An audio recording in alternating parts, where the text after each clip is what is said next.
Mahendra Singh Maculam.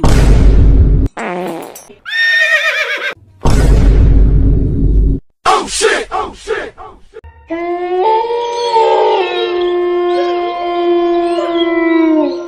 Oh my God! Dissolve! Bruh. Dissolve.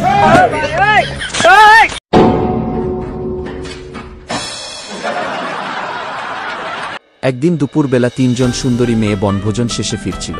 তারা শহরের main রোডে ওঠার আগেই হঠাৎ দুইজন ডাকাত তাদের পিছু নেয়। ভয় পেয়ে মেয়েরা দৌড়াতে শুরু করে আর কপালদোষে ঢুকে পড়ে এক ঘন জঙ্গলের ভিতরে। এদিকে দুই ডাকাতের চোখে যেন আগুন, মোবাইল, গয়না, ক্যাশ যা পাবে সব নিয়ে নেবে।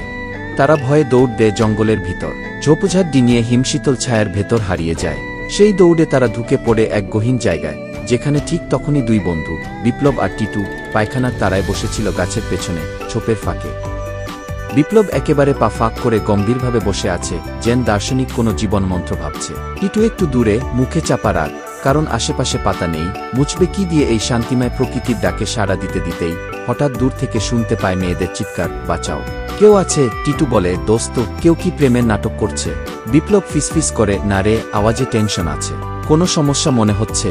তারা অর্ধেক প্যান্ট তুলে উকি দিয়ে ঝোপ থেকে দেখে তিনজন মেয়ে কাঁপছে, আর তাদের সামনে দাঁড়িয়ে আছে দুইটা ডাকাত, গলা চড়িয়ে চিৎকার করছে, ফোন দে, চেন দে, ব্যাগ দে। এ দৃশ্য দেখে দুই বন্ধু আবার গাছের আড়ালে গিয়ে বসে পড়ে। বিপ্লব আতঙ্কে তাড়াহুড়ো করে বসে পড়ে সেই জায়গাতেই, যেখানে সে কিছুক্ষণ আগে বিশাল দানের কাজটি করেছিল। উফ, বুতে বসে গেলাম রে।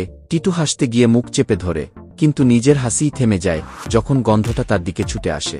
হঠাৎ টিটুর ভয় হয়, ওদের গলা শুনলে যদি ডাকাতরা এখানেই চলে আসে। সে ভয়ে হালকা চিৎকার করতে গিয়ে কুফ মা বলে ওঠে। বিপ্লব ভয় পেয়ে সাথে সাথেই তার মুখ চেপে ধরে, একেবারে গুলে পাহাতে।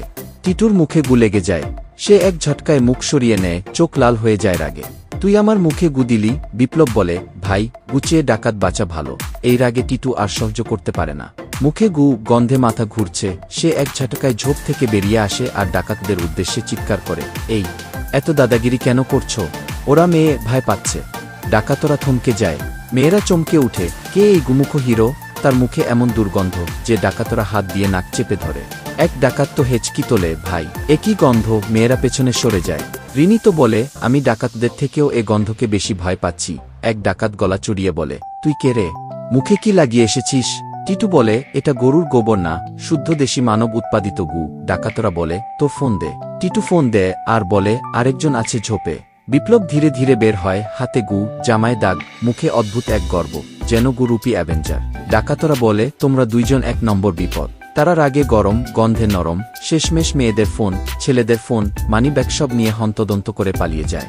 মেয়েরা আর দাঁড়ায় না, তারা এক লাফে জঙ্গলের বাইরে। আর একজনে তো ভেবেই বসে, আমার নাকে হয়তো গন্ধ স্থায়ীভাবে বসে গেছে। বিপ্লব আর টিটু বসে থাকে গন্ধে মাখামাখি হয়ে। টিটু বলে, জীবনে অনেক বিপদ দেখেছি, কিন্তু গুসহ নায়ক হব ভাবিনি। বিপ্লব হেসে বলে, আমরা যদি না আসতাম, মেয়েরা ডাকাতির শিকার হতো। এখন তারা শুধু গন্ধেই দিশেহারা। এরপর দুই বন্ধু পুকুর খুঁজে বেরিয়ে যায়, শরীর আর সম্মান দুটোই ধুয়ে ফেলার তাড়না।